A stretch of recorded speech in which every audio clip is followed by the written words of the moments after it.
Hello mga kauraban, for today's vlog magagawa tayo ng vegetable burritos. So ito na nga po pala ang mga kailangan nating sangkap. Sweet corn at naghiwa lang tayo dyan ng sibuyas.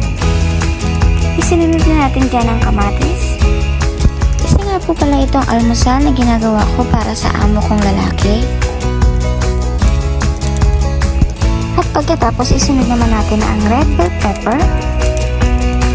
At magpainit na tayo ng mantika sa pan. Isutay na natin ang sibuyas. At maglagay tayo dyan ng mga seasoning. 1 teaspoon coriander, 1 teaspoon cumin, 1 teaspoon sweet paprika, and salt and pepper.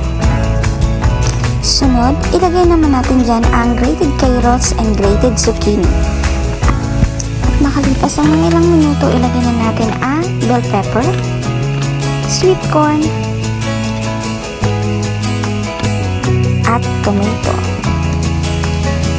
Halo-haloin lang natin to at isunod natin ilagay ang red chili. After 30 minutes, ready na ang ating fillings. Dito sa part na to, kailangan natin ng tortilla wrapper, cheddar cheese, and iceberg lettuce. Sana po pala kung hindi perfect ang pagkakaroon natin ng burritos.